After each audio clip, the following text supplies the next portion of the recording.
বাণিজ্যিক গ্যাসের দাম দ্বিগুণ, জ্বালানির অভাবে বসিরহাট মহকুমায় অটো ৩,০০০-এর জায়গায় ৫০০।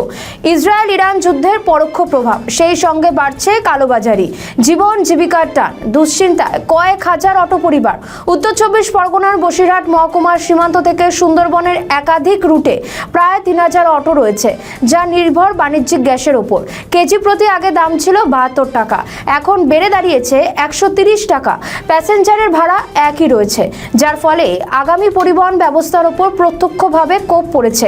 বাণিজ্যিক গ্যাসের সাপ্লাই একেবারেই ভেঙে পড়েছে। এই সুযোগে দালালরা বাড়িতে গ্যাস মজুত করে সেগুলো ৩ গুণ দামে বিক্রি করে কালোবাজারি করছে, এমনটাই বলছেন অটো চালকরা। না, গ্যাস তো কারখানাতে লোডই হচ্ছে না ঠিক মতন। এ শিফটে চললে বি শিফট বন্ধ হয়ে যাচ্ছে। গ্যাস না আসলে গ্যাস কোথার থেকে লোড হবে?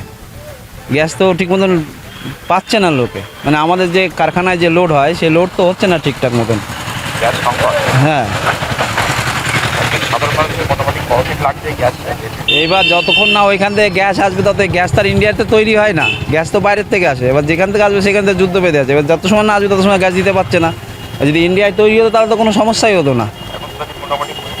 এইটা বলা যাবে না, যবে আসবে তবে পাওয়া যাবে। এবার একদিনও লাগতে পারে, 15 দিনও লাগতে পারে, 1 মাসও লাগতে পারে।